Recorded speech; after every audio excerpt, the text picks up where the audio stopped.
Nous sommes aujourd'hui le 27 décembre 2023 et donc je vais mettre en forme le King. Le King, c'est cet arbre que vous avez vu sur pas mal de vidéos. La première mise en forme et le rempotage dans ce pot. C'est un arbre qui a été prélevé en 2016. Il a été rempoté dans la pumice en 2019, travaillé en 2020, rempotage en 2021. Et donc là, je l'ai laissé se reposer pendant 2 ans. La première mise en forme a été faite sur cette face. Elle est bien, j'avais une grosse branche ici. Le tronc, il a énormément grossi. Je pense qu'il a pris au moins 2 cm. C'est un arbre qui a bien évolué, hein. C'est toujours le but.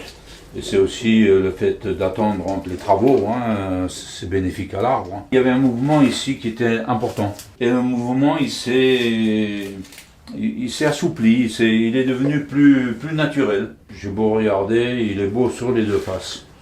Donc ça va être des aiguillages que la décision va se prendre. Mais j'ai peut-être une petite préférence pour cette face-là. Je pense qu'il va falloir que je supprime des branches. Parce que c'est tellement densifié que certaines branches sont maintenant à l'ombre, à l'abri de la lumière. Et une branche qui n'a plus de lumière sur un pin, elle meurt forcément. Il reste encore quelques fils, hein, j'avais mis des fils pour maintenir les branches vers le bas, qui piquent énormément. Rien que de regarder comme ça, je me fais mal au doigt. Les branches, elles ont pris du volume, hein, énormément. Je vois que pour faire la tête à l'époque, j'en avais ramené du bas. Je vais peut-être pouvoir les enlever maintenant. La première mise en forme, on dispose, comme je dis toujours, on fait une ébauche de ce qui va arriver par la suite. Il évolue et ça peut modifier beaucoup de choses. Et dans ce cas-là, ça peut modifier la face. Là, j'ai une belle branche arrière. Ici, je suis davantage ouvert pour une lecture du tronc. Voilà, j'ai fini de désaiguiller. Je suis sur les derniers nettoyages, donc de tout ce qui est les branches que j'avais coupées, et je laisse 1 cm, donc ça je coupe au ras maintenant partout. J'ai pas mal de petites tailles à faire, hein. Comme ces morceaux de branches ont séché maintenant, il n'y a plus de risque de retrait de sève. En même temps, je regarde l'arbre, bien entendu, hein, si je n'ai pas oublié d'enlever certaines aiguilles. Il était dehors aujourd'hui, hein, parce que nous sommes le 31 décembre, hein, il doit être 17h30. Je ne revienne pas, moi je fête Noël avec mes petits-enfants, et puis le premier de l'an, ça ne change pas grand-chose pour moi. J'ai fait la première mise en forme, je l'ai faite sur cette face. Je l'ai fait là-dessus. Je préfère cette face maintenant. Le rempotage, je l'avais fait là-dessus, c'était déjà un signe. Cet angle-là est plus souple par rapport à l'arrière. Enfin, il me plaît moins. On a ces jeans qui sont de face, hein. Ça c'était une grosse branche que j'avais coupée, donc il venait sur ce côté-là. Ici il y en a un jean aussi, mais lui il vient pas de face, il est sur le côté, il s'est bien cicatrisé. J'ai beaucoup de branches à supprimer, je pense que ces petites branches, hein, que ça, je vais les supprimer, parce que dans l'évolution du bonsaï, de cet arbre-là, on a de très grosses branches qui sont courtes. Elles sont très grosses et très courtes. Donc ça c'est très bien. Ce sont des branches à bonsaï, comme ça, on voit la grosseur. Celle-là est un peu longue, je la conserverai quand même, hein. Elle sera coupée un jour, hein, parce que celle-là va la remplacer forcément. Bon, ici, ça va sûrement être supprimé, elle est trop fine, trop souple. Il est devenu tellement compact que l'air ne circule plus dedans, on a besoin d'aérer. Cette branche-là m'embête un peu, mais bon, elle est trop belle pour que je la supprime, donc je vais essayer de la caser par là. Il y a des plateaux secondaires que j'avais fait, comme celui-là, hein. On voit c'est un plateau secondaire, il avait été fait par-dessus. Il a peut-être plus lieu d'être, donc je risque de le supprimer. Là, je vais certainement commencer par ligaturer cette première branche. Elle est trop longue, hein. Donc je vais la raccourcir, hein, je vais la tailler. Tout ce qui va être vers le haut ou vers le bas. J'ai déjà taillé beaucoup, hein, de petites branches qui vont vers le bas, comme celle-là, elle pousse dessous, hein. Bon, ça déjà d'office, vous pouvez les supprimer parce que jamais de la vie, elles vous serviront. Ça c'est trop long. Je vais très certainement couper ici, quoi. Ça je verrai, ça vient vers le haut. Très certainement que ça sera coupé aussi. Je coupe au fur et à mesure parce que vous pouvez vriller la branche, hein. dans un sens ou dans l'autre. Donc il y a des précautions à prendre. On ne coupe pas de suite, hein, on coupe au fur et à mesure, sauf celle que vous êtes certain. Hein. Pique beaucoup, c'est pour ça que j'ai les gants, hein, parce que bon, la ligature, je ne pourrais pas la faire avec les gants, mais il est tellement dur, tellement en forme que les aiguilles, elles piquent, elles me font mal. Et puis en plus de ça, je ne me mets pas de la résine partout sur les doigts. Tout ce qui est petit, qui pousse à l'intérieur, loin, je vais le supprimer, parce que en avril prochain, quand les chandelles vont s'ouvrir, ça va se refermer, forcément les branches qui sont à l'intérieur, elles vont mourir, elles n'auront plus de lumière. Je peux commencer à sélectionner davantage de branches. Sur les premières mises en forme, je conserve beaucoup de branches pour que j'ai un effet visuel d'un bonsaï un peu plus abouti. Mes arbres réagissent mieux en faisant ça. Je préfère les supprimer maintenant que c'est mieux pour l'arbre. J'ai coupé donc les branches qui étaient longues et faibles pour certaines, comme celle-là. On voit certaines, les aiguilles sont très faibles. Hein. Donc il m'en reste d'autres à couper, hein, puisque j'ai dégagé le bas. Je vais raccourcir cette branche. Donc je vais couper là parce que je vais favoriser la pousse en retrait. Donc je vais très certainement couper celle-là pour pouvoir... Je vais la couper ici. Ensuite je vais la vriller pour avoir les deux dernières chandelles qui seront là. Et ça va me raccourcir de... Allez, on va dire 7 cm à 7-8 cm. Celle-là, je vais la conserver. Je peux la supprimer aussi, hein, le bourgeon qui est très fort. J'ai un bourgeon dessous aussi, là, qui... Bon, je risque de supprimer ici pour raccourcir aussi. Hein.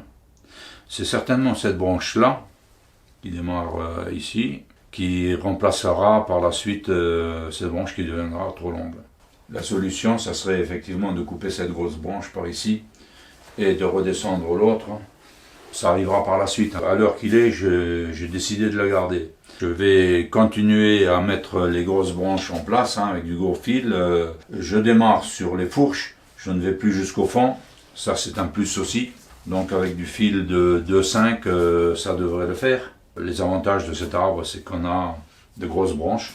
Donc des branches qui ont grossi, c'est des branches vraiment bonsaï qui tiennent, hein, sont courtes, grosses, la végétation est proche. Depuis ma première mise en forme, l'arbre il a pratiquement doublé de volume. Bien, j'ai commencé à créer les espaces vides, donc j'ai supprimé encore pas mal de branches, hein, dont des branches qui étaient intéressantes. J'ai réfléchi un moment avant de couper ça, mais bon, alors j'en ai coupé un ici.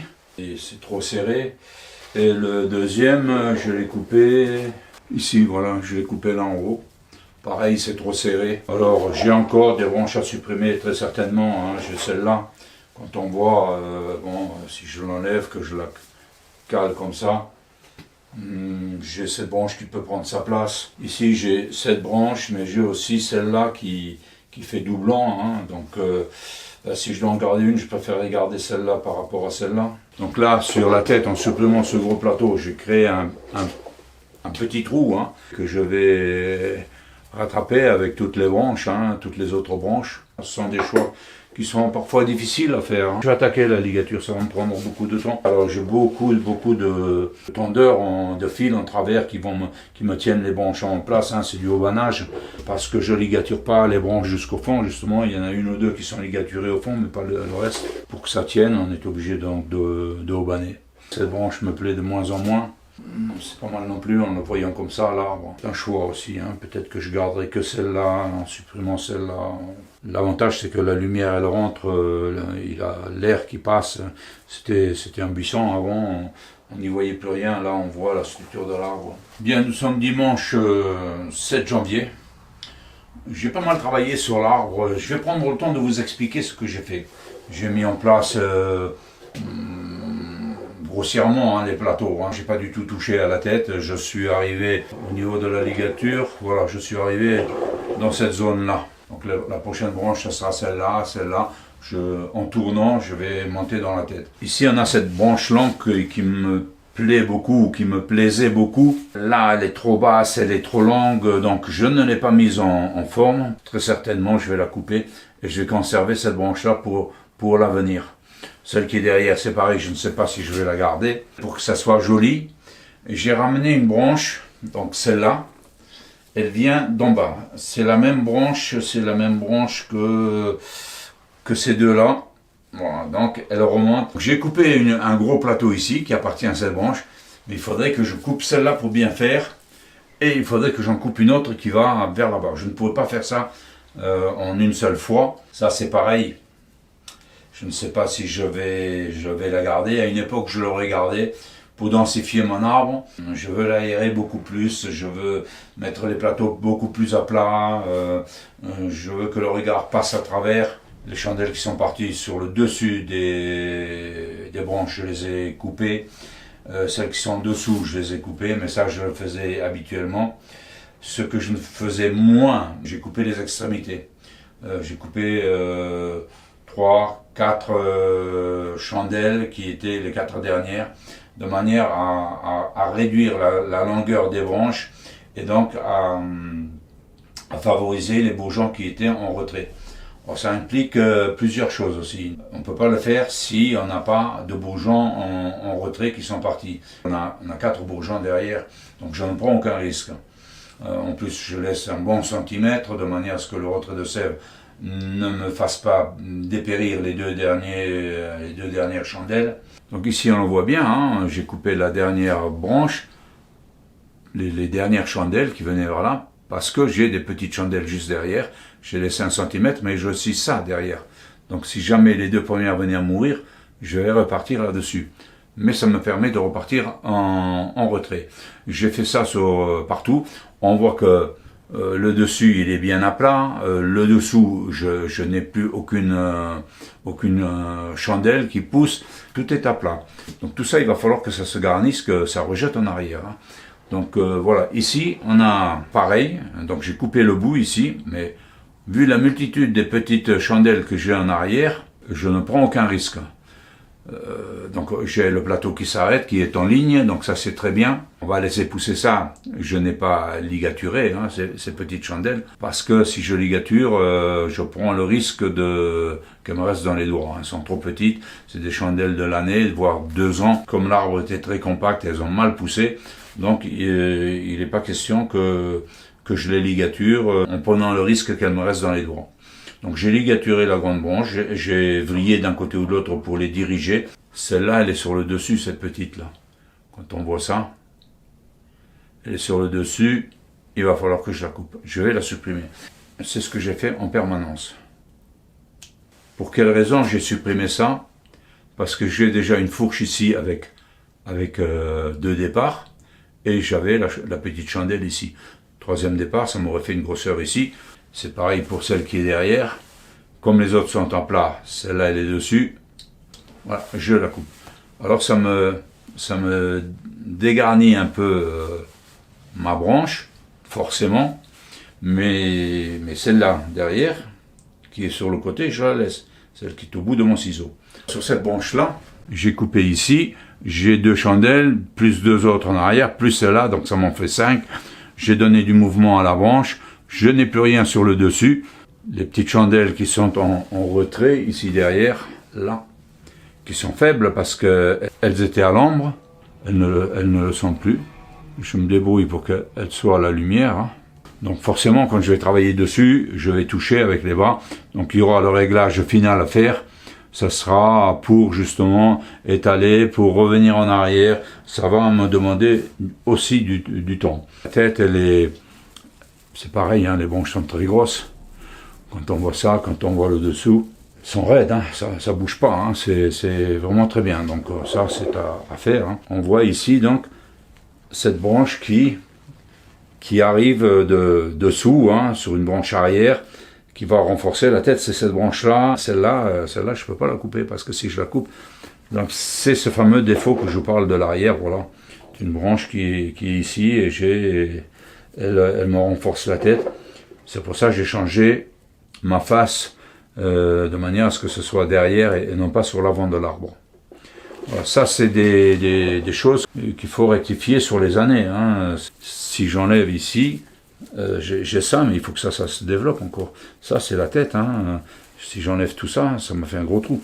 Donc pour l'instant, je vais certainement conserver 1 voire 2 de ces branches qui viennent de derrière et du bas.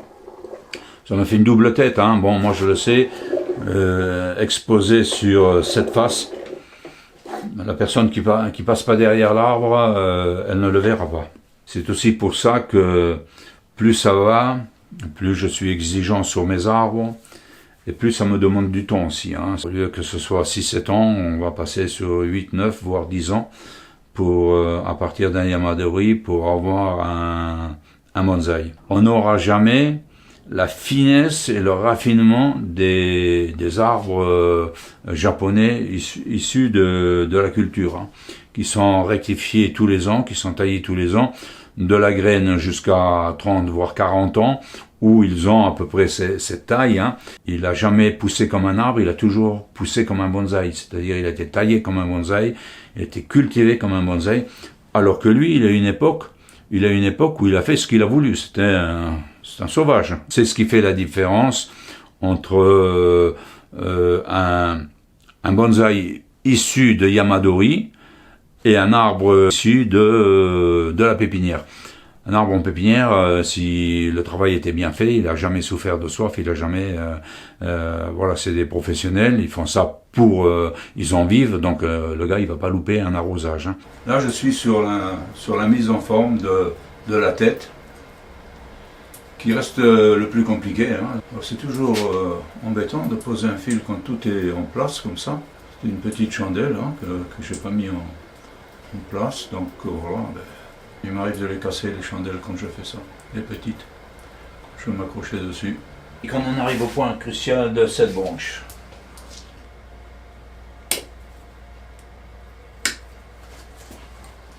Voilà ce qu'il fallait faire. Même problème, même remède.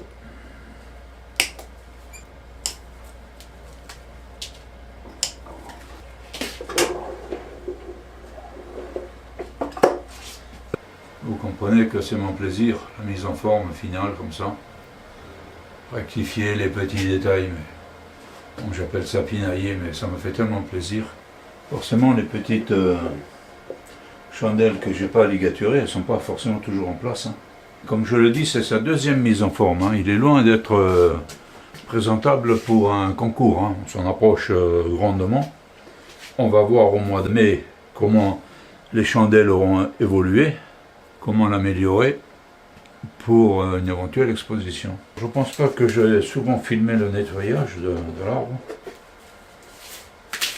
Donc la finale. Donc ce coup-ci, je vous le filme.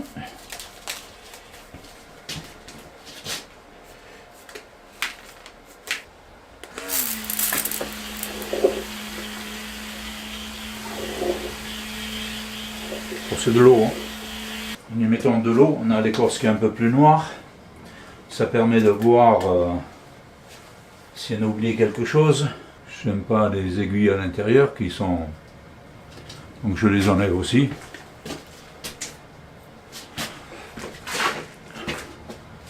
J'ai aubané beaucoup de branches, j'ai des haubans partout. Ça va rester un moment, le temps que les branches gardent leur place. Je ne travaille pas encore le bois mort parce que je me suis accroché dessus. Tous mes bois morts se cicatrisent bien. J'obtiens quelque chose de sympathique à regarder pour une deuxième mise en forme. Il va aller dehors sur les étagères et ça va être la culture. La tête devrait se remplir avec les prochaines chandelles. Les plateaux devraient être plus denses. Je voudrais conserver les espaces vides. J'ai encore des branches à couper, mais bon... chaque chose en son temps. Il faut que je garde un peu de travail pour la suite. Donc voilà. Nous sommes le 15 septembre 2024. Aujourd'hui, je vous présente l'évolution du King. On peut dire qu'on est 8 mois et demi après la mise en forme. C'était une deuxième mise en forme. Donc là, on a vraiment une évolution. On se dirige doucement vers un bonsaï. Sur la première mise en forme, on a toujours les gros pliages, la grosse mise en forme. Ça ressemble souvent pas à grand chose. Là, on commence à voir une forme qui se dessine. Donc il est toujours ligaturé. Je l'avais préparé pour éventuellement le présenter en concours. Si jamais dans mes titulaires j'en ai un qui fera pas l'affaire, ben, il le remplacera. On avait un défaut de conicité ici, hein. Donc ça s'est rattrapé maintenant, hein. Donc on voit qu'au bout de 2-3 ans, ce défaut de conicité qui s'est rattrapé. Donc on a un beau mouvement dans le tronc maintenant, on a une belle répartition des branches, les plateaux qui se sont dessinés. Alors bien évidemment, si je devais le mettre en concours, je serais obligé d'enlever toutes les aiguilles qui vont vers le bas. J'avais fait une ligature pour juste le maintenir en place, donc très lâche.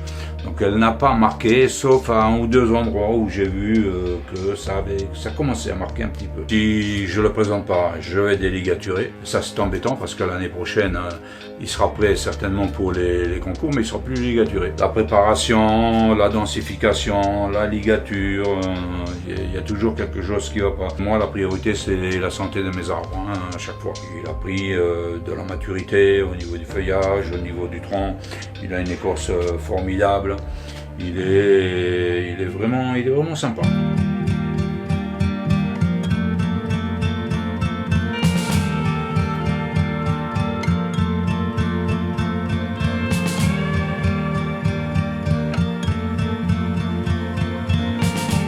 Si vous voulez suivre l'évolution de cet arbre ou voir une autre vidéo sur le plateau 3B, Fabrice va vous mettre un lien, vous n'aurez qu'à cliquer dessus pour voir l'évolution de l'arbre.